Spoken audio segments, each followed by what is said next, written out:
What's up, Zoom world? Wishing you the best Friday, the best setup to an awesome weekend. Start your weekend right with a great Friday. Forget about Mondays. Mondays is for the birds. It's all about the Friday. Before we get started today, and I bring my guest on, the message of the week. This one applies big time lately because there is so much change happening constantly. And this is something I've heard since I was a little kid and always kind of stuck in the noggin. And it's been fuel for my fire. And if I've ever, I don't even know this gentleman yet. We're actually, he reached out to me and said, "Hey, can you want to hop on a Zoom call and talk and get to know each other?" And I was like, "How about I send you a Zoom link and we do it on live radio?" And he was like, "That sounds interesting." So before we all get to know my guest today, this message, but just from the reading that I did up on this gentleman, I get the impression that this is a mantra he probably sticks to quite well also. And it is, be the change you want to see in the world. With that, like to bring on Jerry Ashton. He is a co-founder, and he was he recently, stepped down, retired, if that's even in his blood, from his position as director of education for RIP medical debt. Get rid of it, medical debt. He was a director of education and outreach and a number of other things there. He's now on the board of directors, but he's got some other stuff on the back burner he's going to talk about today. So with that, I would like to welcome Jerry to the show. Jerry, how are you today? Fine. I'm honored to be here. Thank you. Thank you. So I first heard of this fascinating person sitting in this very chair. I had Lisa Gus on the show, who somebody I connected with through LinkedIn. Back in February, one of the last live shows we did in studio, Lisa was there. And I had not met her previously either. We were having a little think tank at my restaurant where I'm sitting at right now, Della in Brooklyn, the night before she was to come on the show. And I said, "Hey, you're going to be in New York. How about you come by the restaurant? We're having a little, it was, what do you call it? I forgot it was like a round table kind of thing, just with other like entrepreneurs and thinkers that evening." So she came along with Dina Magnus, and Dina was like, "This is really awesome. You should meet Jerry." And I was like, "Jerry sounds like a lot of fun." And she was, she talked about, there were a number, that particular event centered around nonprofits. So there were a number of people representing nonprofits here that night. And Dina just tagged along. Lisa was like, "Is it okay if a friend or two comes by?" And I was like, "Sure, throw them in." And it ended up being the spark for this, and literally sitting where I'm at right now. They were on either side of me, and we had a great dinner conversation, super fun. And that is where I was first introduced to the idea of Jerry Ashton. Well, thank you. You're talking about two amazing women. Lisa Gus with her organization, her company, Wishkanish. Yep. She is the savant in blockchain, Mm-hmm. among many other talents that she has. Dina Magnus is in charge of special projects for RIP Medical Debt, the 501c3 charity that you mentioned. And she also consults with me on the side for projects that I'm working on, which I'm sure we'll get into some detail about that. Yeah, we'll get to that. Let's do a little background and let everybody kind of know where you're coming from. You're a New York native, is that correct? Nope, California. California. But Bay you were Area. in New York young, is that right? I've been in New York for 30 plus years. Okay. So I don't think that makes me a New Yorker as much as an extended visitor. Where did you go to school at? You went to school in the Northeast nearby? No, I went to school first. Well, my pedigree consists of graduating high school in a little town in Southern Oregon called Medford. And from there, since everybody was going to the U of O or the UNC, and they asked me where I was going, I say USN, which was true because it was the United States Navy, and that was the college in which I matriculated. I spent the next 4 years as a Navy journalist, got out of there, went to the University of Hawaii my first year, and finished off at San Jose State University, the state college back then. It was the Medford thing that blew me off. I've interviewed a few people and have a few friends in Medford, New Jersey. And when I saw Medford, I was like, "He's a Jersey boy." All right. That was my mistake. Thank you for clarifying. Well, I'm always happy to be included. Nice. Awesome. Yeah, I'm a New York adoptee as well. So journalism and the military, that was an early thing for you. Did you study journalism in school? That's what your degrees were in? I went on through college to study that. And then since this show is all about entrepreneurs, they'll be pleased to know that I left journalism to make money. Not a whole lot of journalists retire in mansions. So at the time that I made my decision to go into business, it was by default, because I had actually, to support myself in college, I had a number of jobs, and one of them turned out to be selling books door to door, called The Great Books of the Western World, published by the Encyclopedia Britannica at that time. And I was making more money part-time than my professors were making full-time. So I said, I need to rethink this. And that's when I dove into the business world, where I could use the magic of words to persuade and to motivate people. That's really fascinating. And that's like a real hustle, what you did. I mean, a lot of people talk about being like entrepreneurs and hustling today, but door to door, Door to door joke. It doesn't exist anymore. I'm an anachronism. I'm an anachronism. The joy of door to door back in those days is that people weren't afraid to open their doors. Yeah. That's one thing about the environment. And the other thing about door to door was that I had a lot of fresh air. I was exercised. I kept moving. So I got healthy and I got wealthy at the same time. I became a division manager in San Francisco and had a far-flung empire, did very well. And then along the way, I left door-to-door selling of books and went into the door-to-door selling of collection services, which of course is a precursor to RIP medical debt, which we will be coming to. No doubt. Yeah. So elaborate on that, your experience in collections. Well, most people can't imagine, from their experience or others, is that there's such a thing as a good bill collector, or that they're nice guys, or that they're contributing to society. And in my case, a bunch of guys that sold books door to door decided to sell collections door to door, and that was it became a daytime job, and I kind of liked that.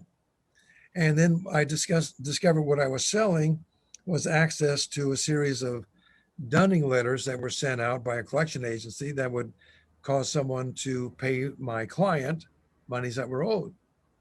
And I thought that was a pretty good deal. I'm the guy with the white hat. I'm helping the doctor. I'm helping the local business person. And in fact, there's not a business person sitting out there who doesn't have a challenge with either a day late and $1 short on somebody paying, or checks that bounce, right? Yeah. So I'm in a pretty big world there called collections. And I have high regard for people that do their job to help their clients recover monies that are due them for services that are honest services, products that live up to what are sold, because I would never associate myself as a collector with any business that I wouldn't do business with. So that was my own little true north. Mm-hmm. And from that, I grew into consulting, where I went into business directly, and I said, here's how you don't use collection agencies. And I would teach them how to do a better job of managing their relationships, so that they could turn them into deposit slips. Yeah. Very poetic. That's part of my world. So that's the ringer for the show right there. You delivered already.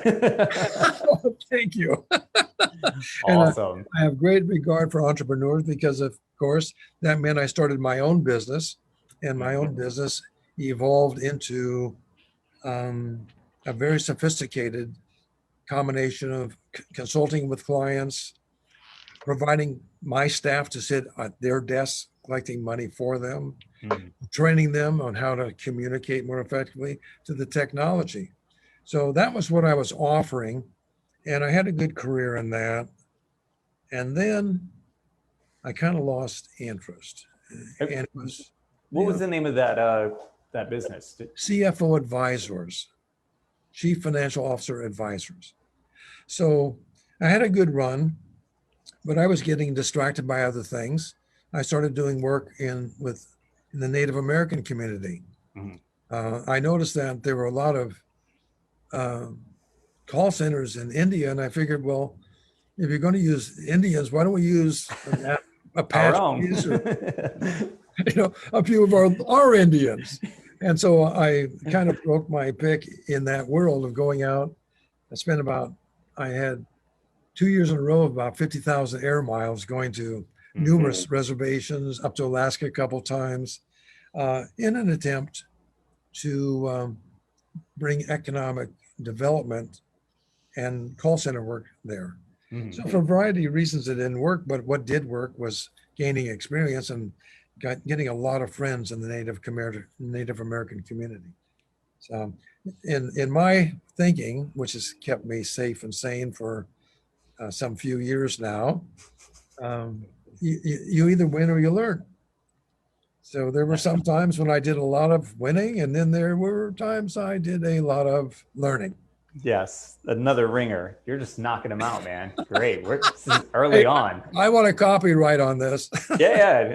I'll quote you. There's no money in this yet. when we get there.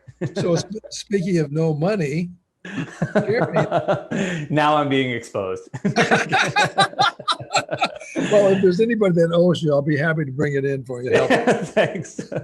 No, I want you to know I admire the work that you do, both as an entrepreneur, a restaurant man, and you've got some pretty good credentials there. And they're hard come by, aren't they? You have to earn them. Yeah, these are not given out. You have to no 8th place trophies. Yes, these are all earned. Yep.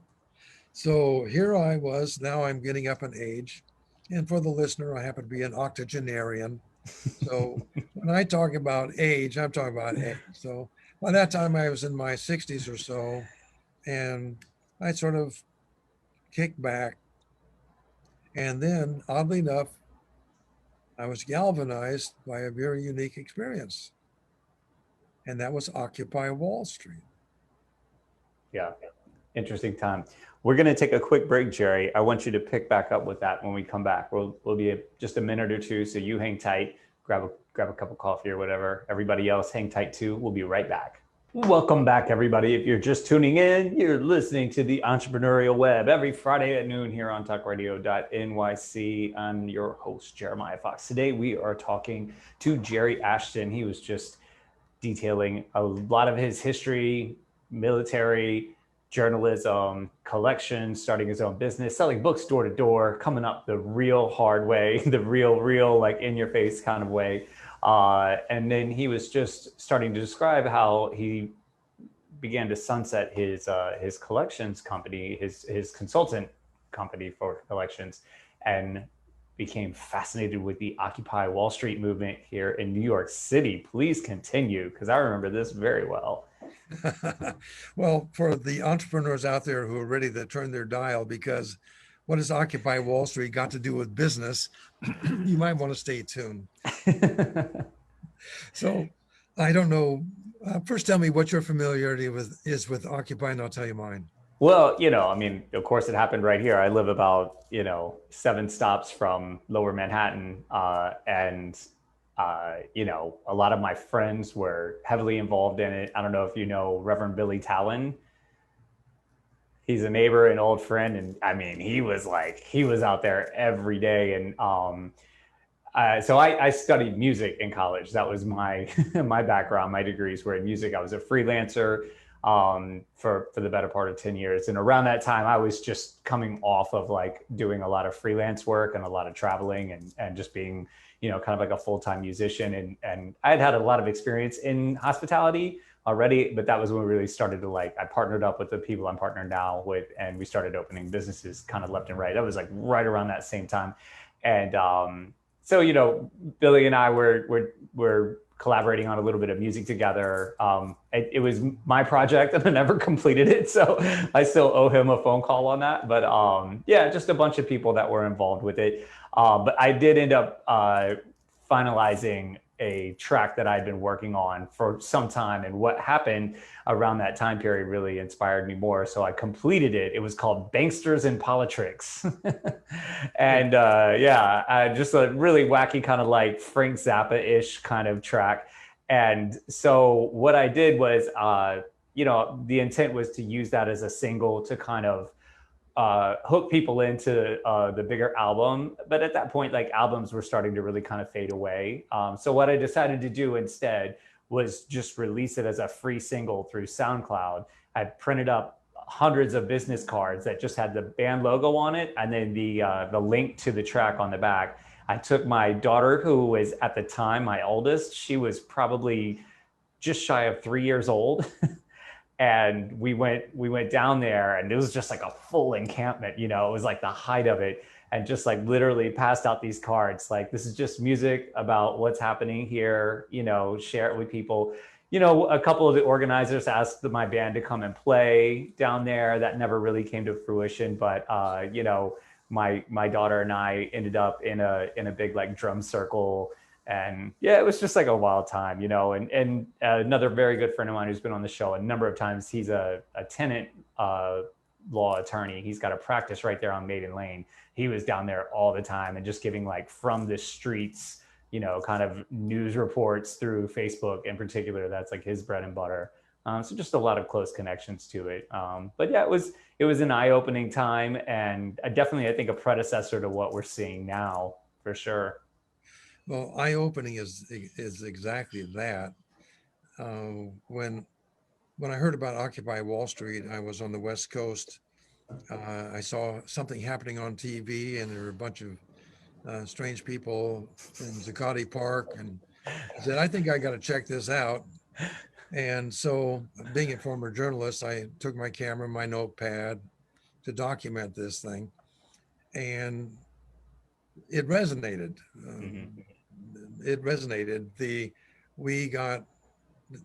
got bailed out, we got sold out. 1%, 99%. So what they were talking about were social and economic inequities that were true. They were real. I hadn't really paid that much attention to them. So I'm in there and I'm getting involved and joining different work groups. And then I was apprised of the fact that my services were needed. And they had discovered that there was a bill collector in their midst. Now, can you imagine a bunch of people in Occupy welcoming a bill collector? The bill collectors, that's the arm for Wall Street. You owe me the money, give me that money. So, but in my case, every time, and this is how they discovered me, when someone would talk about the fact that their student loan was due, I'd give them some advice. They said, I'm being chased down by a bill collector. I give them some advice. And so the word got out that this strange person gave out advice. So they had something they wanted advice on, and that was to create a program to raise enough money to go out onto the open market to buy medical debt. And then they wanted to abolish it. And what I helped them, I did. And at that time, I saw what they were doing. I saw the good in it. They were going to raise $50,000 and buy $1 million worth of medical debt, which frankly is just a rounding error. But it was something that was newsworthy, and it brought attention to this problem. So I did, and I brought my colleague from my CFO advisors days, Craig Antico, with me, dragged him down there to meet these folks, and we turned him into the back office for this operation, where we reversed engineered his collection software so that instead of sending out collection letters, it would send out forgiveness letters. And he was also very, very much welcome within the debt buying industry. They certainly wouldn't sell any debt to a hippie protester, that's for sure. Yeah. So we served our purpose. We were in the back of all this, and then they did very well. But then, of course, Occupy began to dissipate. We lost our home in the park, and they came up to us one day and said, well, we're going in another direction. And by that time, we'd abolished over $30 million of the medical debt, student loan debt, payday loan debt. So Craig and I were kind of hooked. And I looked at Craig and I said, we can't let this happen. And so on a whim and a desire to continue this good work, in just January of 2014, we hit the ground running, or I should say crawling, and Feels well, like you're running, right? it felt like In it was hindsight, you're like, crawling. oh. And for all of you entrepreneurs out there, it was financed by families, credit cards, whatever we could work up, bringing people in to give us a hand. And we really struggled and struggling to create a not for profit. And Craig's wife said to him one day, she says, "Why are we going into debt to get people out of debt? There's something wrong with that picture." But we had this desire and we wanted to right wrongs, and we kept going. And then the miraculous thing happened, which I'm going to turn into business education for you and your audience. What happened was we were discovered by John Oliver.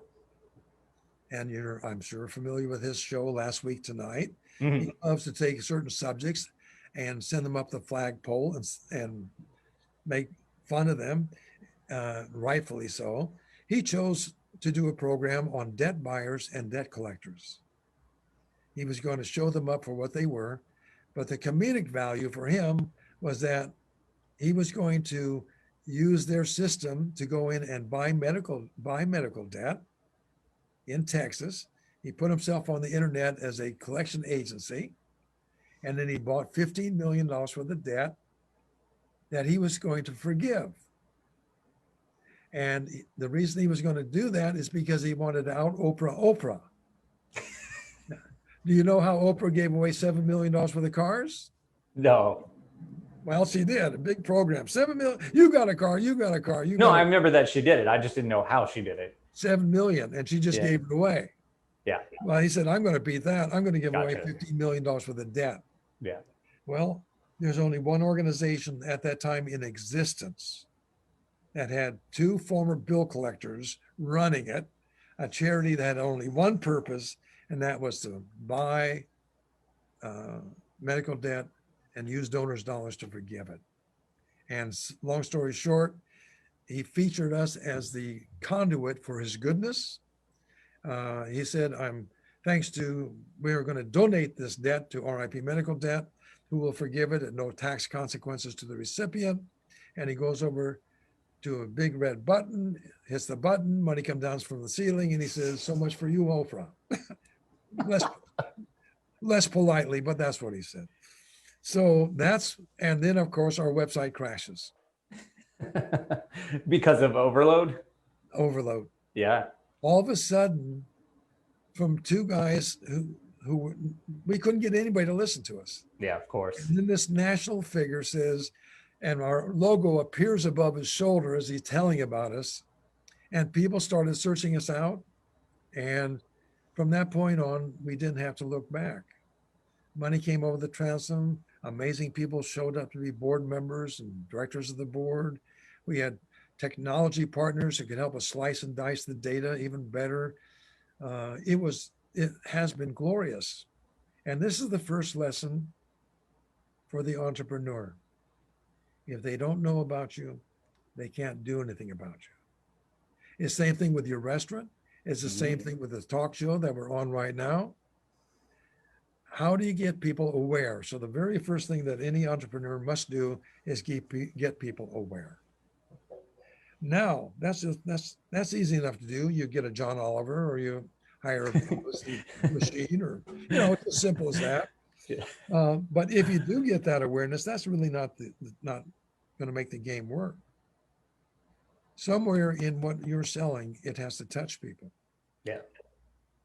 Somewhere it has to touch people. I don't know if it's, in your case, taste buds. In your case, a resonance in the audience that you have about the need for entrepreneurs to learn their trade. But in our case, when people heard that people were burdened by medical debt, and that if they gave us $1, we could get rid of $10 worth of that debt, and every time they gave $100 of that debt for $1, and if they gave us $10, that was $1,000. I mean, that's called bang for your buck. But the big thing about it is that it took something off of somebody else's back. So It has to touch people. And we were fortunate in the very essence of what we do is that we are taking a burden from people's backs that we think shouldn't rightfully belong there. In any country that allows its citizens to have to declare bankruptcy because they got sick, because they got hurt. So we were there, Craig and I, as a cure for medical debt, in the sense that we would take that debt as we found it and at least get rid of it, get it off their backs. And of course, when people learned of that, by the way, when we sent them a letter, we had a yellow envelope that the notice arrived in, and in the yellow envelope would be a little note saying, you know, that $4,000 you owe to XYZ hospital, it's gone. That's Gone. amazing. Really amazing. Really We're gonna amazing. take another break. I want to pick back up with a couple things you mentioned just towards the end there when we come back. All right. So everybody hang tight. We'll be back in just a few. Welcome back, folks. If you're just tuning in, this is the Entrepreneurial Web. Today we are talking to Jerry Ashton. He was just describing how and why the company he co-founded, the nonprofit RIP Medical Debt, was formed. And you said some very powerful things all along the show, but like two things you said in that last segment really stood out to me. And part of it had to be, you know, that this thing that you're doing as, you know, if it's a nonprofit, if you're a business owner, entrepreneur, it really has to, it has to resonate. And one thing I just wanted to mention, like just as much as it has to resonate with people, like it has to resonate with yourself. I mean, you take a time like right now where companies are suffering and some companies are down 70, 80%, and they're still going. That has to do, it has everything to do with how deeply entrenched it is a part of your soul, where if it's just surface level, you're gonna part ways with that pretty quickly. But if you're really dedicated to it, you'll give it your all. You'll give 110% where you only feel like you have 95. You'll make it up and you'll keep going. And the other part was you were talking about just this service that you're offering to people. It really needs to be something that that people feel like they need. And I mean, medical debt is huge. I've never personally had it, but I can just imagine the pressure people, especially over the last 10 years, with just the huge transitions in the way you know, medical insurance and coverage is offered or not offered here in the States. What that's got to feel like when there's just constant hounding. I mean, I know how it is just from a business perspective. I can't even imagine when you have your health tied up in that. So you had a pretty captive audience, and that's a huge part. You were kind of talking about how, you know, how you make it, how you you know, rub the sticks together and get the spark. I mean, you have to have that interest. People need to be in need of those services, and it sounds like you all provided a pretty detrimental service to a lot of people. Well, it's to give you some statistics. When we first started out, we had a goal, and that goal was to abolish $1 billion worth of medical debt, which of course is improbable to reach, which is why we chose to make that our goal. You I either like that.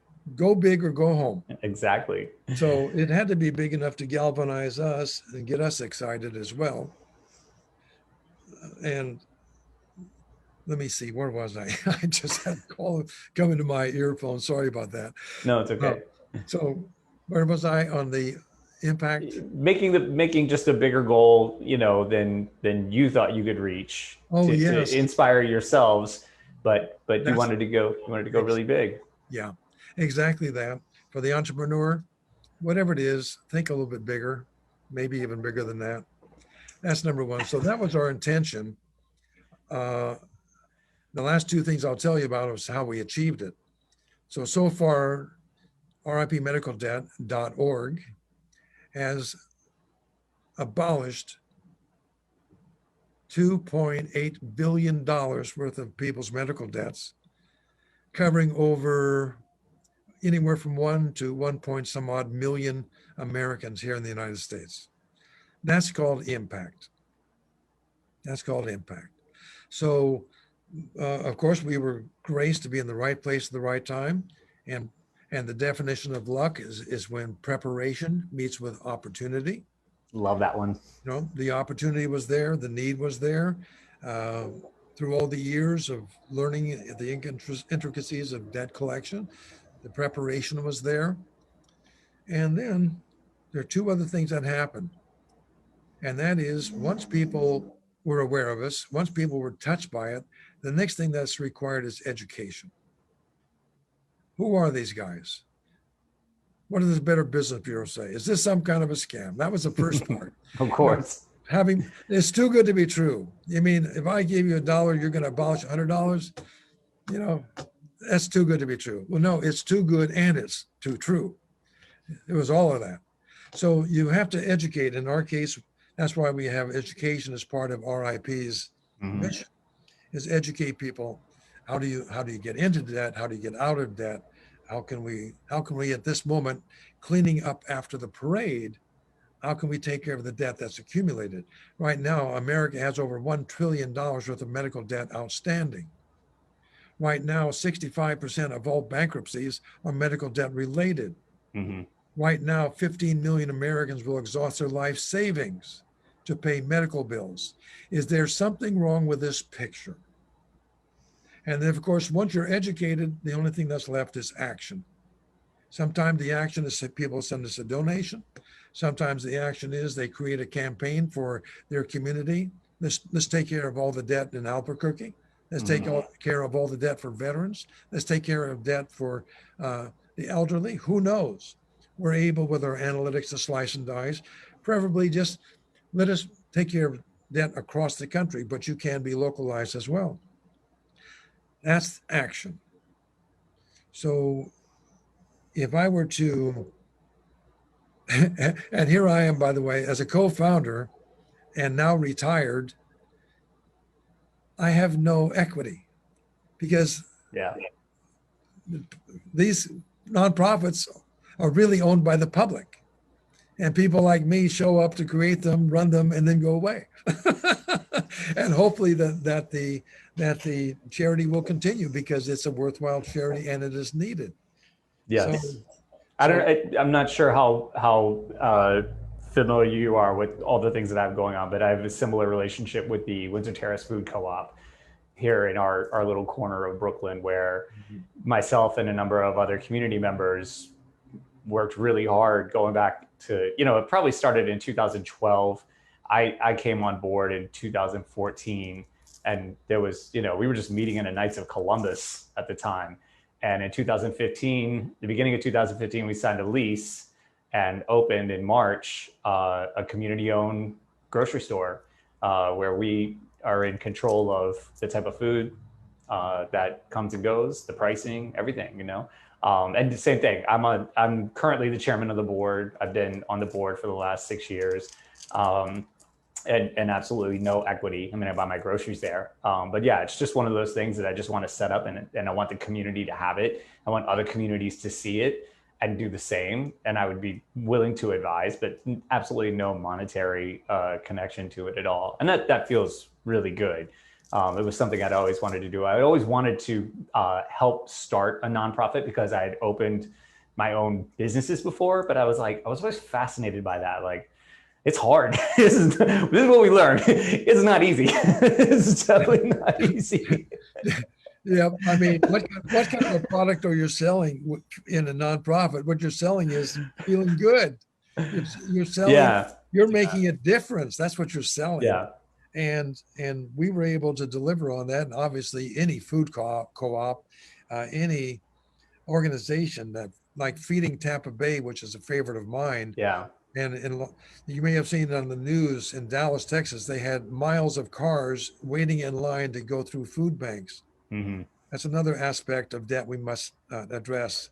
So right. This, of course, now that I'm retired, which I'm not quite sure what that word means. Just wipe that from your brain. You don't need to know that one.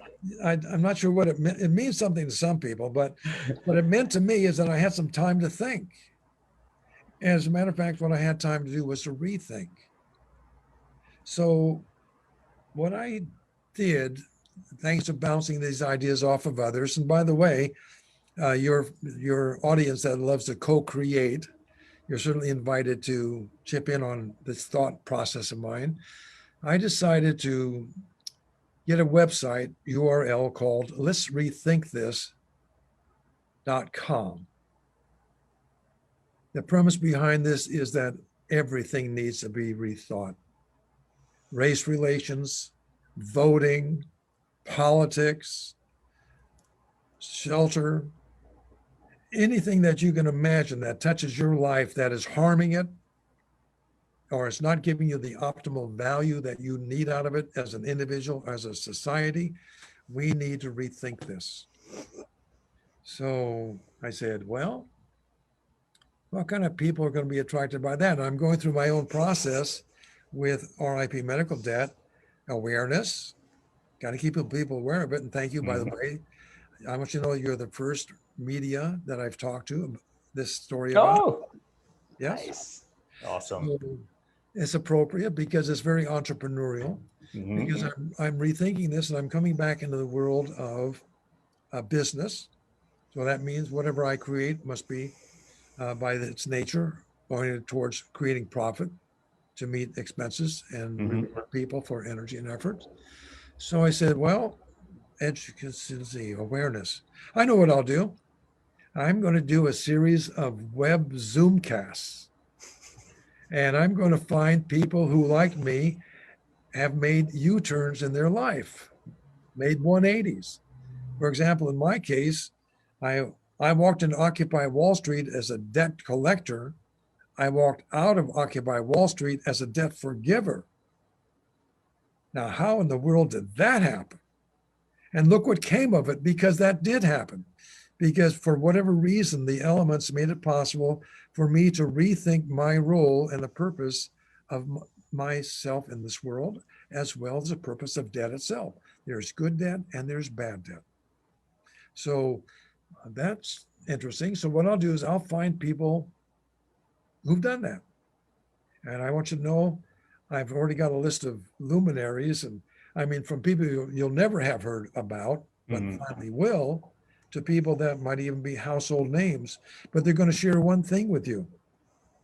Not the story of their life, not how successful they're being, but this is the moment in which I made a decision to do something differently. So I'm playing with that, and then a lot of people show up. There's something magnetic about some ideas. Some people start showing up. Well, what about this, and what about that, and what about being a global center for such things? So I've got a brain trust of people around me right now, including Lisa, and Anna, who are helping me imagine into its creation this thing called Let's Rethink This. The launch date will be January 1, 2021. Excuse me, I'm 10 years behind. January 1, 21. And I'm saying, well, between now and January 1, 21, I've got to do this and that. That's what people put businesses together have to do, right? Yep. Business plans, this, that, all this nonsense stuff. And I'm saying, okay. And I'm finding out that it resonates. It touches people to think that someone will give them a venue, either that they can learn from people who have rethought and benefited society, or they themselves have an idea that can be nurtured and accelerated by way of this type of a community. Now, that's interesting. So right now, maximizing awareness through media connections, groups, articles that I'll be writing, stuff like that. That's going to be part of the invention process. So what do you think of them apples? That's great. That's really great. I want to pick back up with that. We're going to take one more quick break and then just really elaborate on like what you got planned for next year and going forward. So hang tight, everybody. We'll check back in just a moment.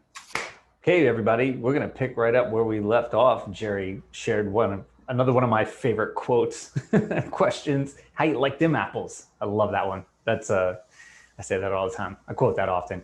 And some other really great things that he was talking about, his upcoming website, let's rethink this.com. I absolutely love the idea of, you were talking about awareness, podcasting and radio and these kind of teleconference calls that are either live or just or streamed and put up is just such a great way to bring awareness. I mean, it's the whole reason for me starting this show, just to bring awareness not only to the things that I'm doing and that I'm passionate about, but the people, again, it's brought a lot of fascinating people like yourself onto my radar and the radars of others, and it's just a wonderful way to create that awareness. And you can do it, you're in the controls. There's no media company telling you what or how to do it. So you can be as sincere as you want. And I like to be very sincere, and I get that same vibe from you, Jerry. So continue on. You're planning on launching in January, and then you got a think tank of people behind this. What's the plan? What's the goal? Well, as it's evolving, it comes out of, again, 8 decades of experience, and some of that experience being hard won, as you're familiar. I don't believe in losing, so I've never lost. I've learned. Mm-hmm. So my way of doing things, I will either win or I will learn, and the learning essentially helps me win later on down the road, although I might not be enjoying the experience of the moment. So, Yep. so I, being a simple person, I kind of looked at life being in fours. Like there's the physical, there's the emotional, there's the mental, there's spiritual, right? Just like there are 4 legs on a chair, there's a solidity to that. Mm-hmm. And I'm saying, well, I did that 4 thing with the idea of awareness, compassion, touching people, education, and action. How would I apply something like that to this world of rethinking, rethought? So I said, well, to me, physical, and there are many aspects, of course, to any one of these words, but physical to me in our world is financial. It's the money. It's what makes the gears work well. So it's you can count it. You can bank on it. I mean, it's a very physical thing. You either got it or you don't, or you have enough, Right. or whatever it is. It's a very physical thing. And I said, well, then that means that will be one of the quadrants that we need to rethink: finance, banking, commerce. And I'm sure that there are people, and I want you to know, yes, there are people out there who are looking at finance, bank, debt, and saying, this ain't working too good, at least not for the rest of us. Maybe Yeah. that 1%, but not for the rest of us. So they're going to be rethinking finance in the physical sense of that word. And we've got bankers coming on with alternative ways of doing things like that. Mm-hmm. That's one. Then I said, well, what's the emotional? And to me, you got to get excited about things. I agree. Yeah. You got to have fun. Absolutely. No, my motto in business was always have fun and make money. Mm-hmm. So sometimes not always in that order. Depends on the day, right? It depends on the day. Because sometimes you don't make any money, so then you just have fun. It's not a whole lot of fun. So I say to myself, well, what is emotional? What does that mean to me? And I said, well, that's a playground. This is where people show up. They bring their ball and their bat, or they bring their bowling ball, or they bring their fencing tools, or they bring their art supplies, whatever it is. There's a playground for people. And the intention behind Let's Rethink This is to enable a playground in which people will have the joy of expressing who they are and what they do, and be surrounded by not only like-minded people, but those who are not the same color, religion, etc., because in that type of a playground that I would imagine, it's the joy of showing up no matter who you are or where you come from. So I said, okay, well, that handles the emotional. And there are a lot of people out there who would love to show up and rethink what that looks like. I said, well, what's going to be the mental part? And to me, it's solutions.